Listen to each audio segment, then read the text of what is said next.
الحمد للہ رب العالمین، الصلاۃ والسلام علیکم محمد صلی اللہ علیہ وآلہ وسلم۔ کلاس نمبر 17، درس مقصود دنیا والآخرہ، موضوع عیادت کے آداب، حصہ دوم۔ حضرت شداد بن اوس ایک صحابی کے ساتھ ایک بیمار کی بیمار پرسی کو گئے، پوچھا تیرا کیا حال ہے؟ اس نے کہا میں اللہ تعالیٰ کی نعمت اور رحمت کے اندر ہوں۔ حضرت شداد رضی اللہ تعالیٰ عنہ نے کہا تجھے گناہوں اور خطاؤں کے مٹ جانے کی بشارت ہو، کیونکہ میں نے رسول اللہ صلی اللہ علیہ وسلم کو فرماتے سنا ہے کہ بے شک اللہ تعالیٰ فرماتا ہے جب میں اپنے مومن بندوں میں سے کسی کو بیماری وغیرہ میں مبتلا کرتا ہوں اور وہ اس پر میری حمد و ثنا کرتا ہے، تو جب وہ اپنی بیماری کے بستر سے اٹھتا ہے تو اس حال میں ہوتا ہے کہ جیسے اس کی ماں نے اسے ابھی جنم دیا ہو، وہ گناہوں سے بالکل پاک صاف ہوتا ہے۔ اور اللہ تعالیٰ اعمال لکھنے والے فرشتوں کو مخاطب فرماتا ہے میں نے اس بندے کو بیماری میں مقید کیا اور آزمایا، اس کے لیے وہی اجر و ثواب لکھو جو تندرستی کی حالت میں اس کے لیے لکھا کرتے تھے۔ مشکات شریف اس کا حوالہ ہے۔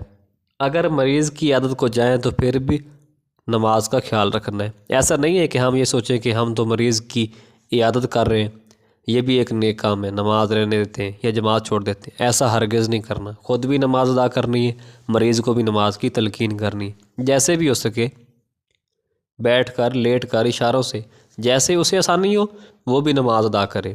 حضرت عبداللہ بن عمر حضرت صفوان رضی اللہ تعالیٰ عنہ کو پوچھنے گئے، بیمار پرسی کرنے گئے، نماز کا ٹائم ہو گیا، آپ نے ان کو 2 رکعت نماز پڑھائی اور فرمایا ہم مسافر ہیں۔ خود جماعت کروائی، مسافر جب جماعت کرواتا ہے تو پھر وہ 2 رکعت پڑھتا ہے، پیچھے جو مقیم ہوتے ہیں تو 2 رکعت کے بعد وہ کھڑے ہو جاتے ہیں اور تیسری اور چوتھی رکعت خود ادا کرتے ہیں، یہی مسافر کی نماز ہے۔ اور ظہر، عصر اور عشاء کی 4 فرائض کی رکعتوں میں ایسا کرنا ہوتا ہے۔ مسافر کو چاہیے کہ وہ 4 کی بجائے 2 رکعت پڑھے۔ اگر مقیم امام کے پیچھے تو چاہے وہ مسافر ہی ہے پھر بھی 4 رکعت ادا کرے گا۔ تو حضرت انس سے روایت ہے کہ یہودیوں کا ایک لڑکا سرکار کی خدمت کرتا تھا، وہ بیمار ہو گیا، آپ صلی اللہ علیہ وآلہ وسلم کو معلوم ہوا تو آپ بیمار پرسی کے لیے چلے گئے، پس آپ اس کے سرہانے کے پاس بیٹھ گئے، آپ نے اس سے فرمایا اسلام قبول کر لے۔ اس نے اپنے باپ کی طرف دیکھا اور وہ اس کے سر کے پاس بیٹھا تھا، تو اس لڑکے کے باپ نے اپنے بیٹے سے کہا حضرت ابو القاسم صلی اللہ علیہ وآلہ وسلم کی اطاعت کر۔ یہ ابو القاسم رسول اللہ صلی اللہ علیہ وسلم کی کنیت ہے، تو اس لڑکے نے اسلام قبول کر لیا۔ پس رسول اللہ صلی اللہ علیہ وآلہ وسلم وہاں سے یہ فرماتے ہوئے تشریف لے گئے تمام تعریفیں اس ذات کے لیے ہیں جس نے میری وجہ سے اس کو دوزخ سے بچا لیا۔ بخاری شریف۔ یہاں مریض تو ایک یہودی تھا، لیکن حضور کے ہر عمل میں کوئی نہ کوئی حکمت ہوتی ہے۔ اس عمل میں یہ حکمت یہ تھی کہ اس یہودی نے اسلام قبول کر لیا، اگر ہمیں بھی ایسا موقع ملے کہ کسی غیر مسلم کی عیادت کریں گے تو اسے اسلام کی دعوت دے سکتے ہیں تو ضرور جائیں۔ اس کے ساتھ ساتھ اگر ایک اعلانیہ گناہ کرنے والا ہے اور ہمیں یہ معلوم ہے کہ ہم اس کی عیادت کو جائیں گے، اسے نصیحت کر سکیں گے، تو ہمیں چاہیے کہ اس شخص کی عیادت کو بھی جائیں۔ یہ ہمیں تعلیم دی گئی ہے۔ حضرت عبداللہ بن عباس سے روایت ہے کہ حضرت علی بن ابی طالب رسول اللہ صلی اللہ علیہ وآلہ وسلم کی اس تکلیف میں جس میں آپ صلی اللہ علیہ وسلم کا وصال ہوا تو آپ کے پاس سے باہر سے تشریف لائے تو لوگوں نے عرض کی اے ابو الحسن، آج رسول اللہ صلی اللہ علیہ وسلم کی طبیعت کیسی ہے؟ تو فرمایا بحمد اللہ تعالی اب تندرست ہیں۔ بخاری شریف۔